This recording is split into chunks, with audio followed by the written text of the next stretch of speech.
Next സീനിൽ നമുക്ക് കാണാൻ പറ്റുന്നതെന്ന് പറഞ്ഞാൽ നമ്മുടെ ബാലചന്ദ്രൻ്റെ തറവാട് മുറ്റമാണ്. അപ്പോൾ അവിടേക്ക് നമ്മുടെ ഒരു താറ് വന്ന് ഇറങ്ങുകയാണ്. അതിൽ മറ്റാരും അല്ല, നമ്മുടെ അലീന ആൻഡ് മൺചേട്ടനാണ്. നല്ല നൈസായിട്ടുള്ള ഒരു ആംബിയൻസും ഒരു റൊമാൻറ്റിക് ആയിട്ടുള്ള മ്യൂസിക്കൊക്കെയാണ്. അങ്ങനെയാണെങ്കിൽ പോലും എന്തോ നഷ്ടപ്പെട്ടതുപോലെ ആകെ ലോസ്റ്റ് അടിച്ചിട്ട് നമ്മുടെ മൺചേട്ടൻ ഇരിക്കുന്നുണ്ട്. വണ്ടി ഇവിടെ കൊണ്ട് നിർത്തിയിട്ട് പുള്ളി ഇങ്ങനെ ഇറങ്ങാണ്ടിരിക്കുന്ന കണ്ടിട്ട് അലീന ചോദിക്കണം, എന്തേ ഇറങ്ങണില്ലേ എന്ന് ചോദിക്കുന്നുണ്ട്. അപ്പോൾ അതിന് റിപ്ലൈ ആയിട്ട് പുള്ളി പറയുന്നുണ്ട്, ഇറങ്ങണോ, ഞാൻ എന്തിനാണ് ഇറങ്ങണത് എന്നുള്ള രീതിയിൽ ചോദിക്കുകയാണ്. നമുക്ക് പറയാനുള്ളതൊക്കെ നമ്മൾ പറഞ്ഞു കഴിഞ്ഞില്ലേ, ഇനിയിപ്പോൾ ഞാൻ എന്തിനാണ് ഇറങ്ങുന്നത്, അതിൻ്റെ ആവശ്യം എന്താണെന്നുള്ള രീതിയിൽ പുള്ളി പറയുന്നുണ്ട്. അപ്പോൾ അലീന തിരിച്ച് പറയുന്നുണ്ട്, അങ്ങനെയല്ല, എന്തൊക്കെയോ ബാക്കി ഇനി ഇല്ലേ പറയാൻ എന്ന് പറയുന്നുണ്ട്. അപ്പം മഞ്ജുചേട്ടൻ തന്നെ പറയുന്നുണ്ട്, ഓ ഇനി പറയാനുള്ള എന്താ, ഓക്കെ ഗുഡ് ബൈ, നീ പോവാ എന്നുള്ള കാര്യമല്ലേ, അതിപ്പോൾ എനിക്ക് കേൾക്കണ്ടെന്ന് പറയുന്നുണ്ട്. അപ്പോൾ ഭയങ്കര ഒരു നിഷ്കളങ്കമായൊരു ഫേസോടെ പുള്ളിക്കാരത്തി ചോദിക്കുന്നുണ്ട്, അപ്പം എല്ലാവരോടും യാത്ര പറയണ്ടേ എന്നിങ്ങനെ ചോദിക്കുകയാണ്. അപ്പം അതിനും മറുപടി നമ്മുടെ മഞ്ജുചേട്ടൻ പറയാണ്, നീ എല്ലാവരോടും ചോദിച്ചോ, പക്ഷേ എന്നോട് ചോദിക്കണ്ട.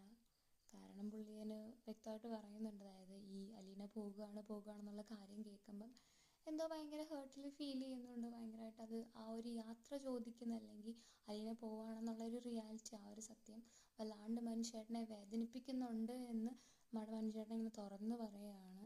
അപ്പം ചെറിയൊരു ഭാവമാറ്റം, ചെറിയൊരു വിഷമത്തോടെ അലീന പറയുന്നുണ്ട്, ഞാൻ ആരെയും ഉപേക്ഷിച്ചിട്ടല്ല പോകുന്നതെന്ന് അലീന അപ്പോൾ പറയുന്നുണ്ട്. അപ്പോൾ പുള്ളി പറയണം, ഓക്കെ അപ്പം നിങ്ങൾക്ക് അത്രയ്ക്ക് നിർബന്ധമാണെന്നുണ്ടെങ്കിൽ ഞാനെന്നാൽ ഇറങ്ങാം എന്നുള്ള രീതിയിൽ പുള്ളി സമ്മതിച്ചു കൊടുക്കുകയാണ്. വീണ്ടും അവിടെ മനുഷ്യരുടെ ചോദിക്കുന്നത്, ഞാൻ എന്തിനാണ് ഇറങ്ങണത്, നിനക്ക് എന്താ പറയാനുള്ളത് എന്നിങ്ങനെ ചോദിക്കുകയാണ്. അപ്പോൾ ഭയങ്കര ട്രിക്കി ആയിട്ട് നമ്മുടെ അലീന ഒരു ഉത്തരം പറയുകയാണ്. അതിന് ചില കാര്യങ്ങളൊക്കെ നമ്മൾ പറയാതെ തന്നെ മനസ്സിലാക്കണം എന്ന്. അവർ തമ്മിൽ ഒരു ഹാർട്ട് ടു ഹാർട്ട് കണക്ഷൻ ഉണ്ടല്ലോ, അങ്ങനെയുള്ളതുകൊണ്ടായിരിക്കും പുള്ളിക്ക് കാര്യം അപ്പം തന്നെ മനസ്സിലായി.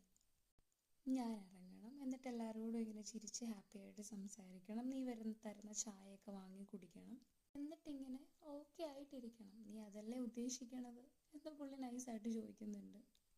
അപ്പോഴേക്കും അവിടെ ഒരു റൊമാൻസിൻ്റെ കാറ്റൊക്കെ ഇങ്ങനെ വീശി തുടങ്ങി. നമ്മുടെ അലീന തിരിച്ചൊരു ക്യൂട്ടായിട്ടുള്ളൊരു മറുപടി പറയാണ്, അപ്പം കാര്യങ്ങൾ പറയാതെ മനസ്സിലാക്കാനൊക്കെ അറിയാമല്ലേ. ആ ഒരു ഡയലോഗും കഴിഞ്ഞിട്ട് രണ്ടുപേരും ഇറങ്ങുകയാണ് കാറിൽ നിന്ന്. അവർ കാറിൽ നിന്ന് ഇറങ്ങി കഴിയുമ്പോഴത്തേക്കിന് ആ ഒരു ആംബിയൻസ് വീണ്ടും ചേഞ്ച് ആവുന്നു. ഒന്നുകൂടെ റൊമാൻസിൻ്റെ ആവുന്നത്, ആ ഒരു വൈബ് ഇങ്ങനെ ഫുള്ള് സെറ്റായി. പിന്നെ പയ്യെ കുറച്ചൊരു സ്ലോ മോഷനിലൊക്കെ ആയി. ഇങ്ങനെ നടന്നിറങ്ങുമ്പോഴത്തേക്കിന് നമ്മുടെ മൺചേട്ടൻ്റെ അലീനേൻ്റെ കയ്യിലിങ്ങനെ പിടിക്കുന്നു. അപ്പോൾ ആ ഒരു ആക്ഷൻ്റെ റെസ്പോൺസായിട്ട് പുള്ളീനെ ഇങ്ങനെ അലീന നോക്കുകയാണ്. നോക്കിയിട്ട് എന്തേന്ന് ഇങ്ങനെ ചോദിക്കുന്നു. അപ്പം അതിൻ്റെ മറുപടിയായിട്ട് പറയുന്നുണ്ട്, ഒന്നുമില്ല, ഒരു റിഹേഴ്സലാണ്, ഇങ്ങനെ നമുക്ക് എന്തെങ്കിലും ഒരു ദിവസം ഈ ഒരു വീട്ടിലേക്ക് കയറി ചെല്ലണം എന്നുള്ള രീതിയിൽ പുള്ളി ഇങ്ങനെ പറയണം. അപ്പോഴത്തേക്കും നമ്മുടെ അലീനയ്ക്ക് പയ്യെ ഒരു നാണമൊക്കെ വരുന്നുണ്ട്. വീണ്ടും ഒരു റൊമാൻസിൻ്റെ ആ ഒരു മ്യൂസിക്കൊക്കെ ഇങ്ങനെ ഇങ്ങോട്ട് ആവുന്നു.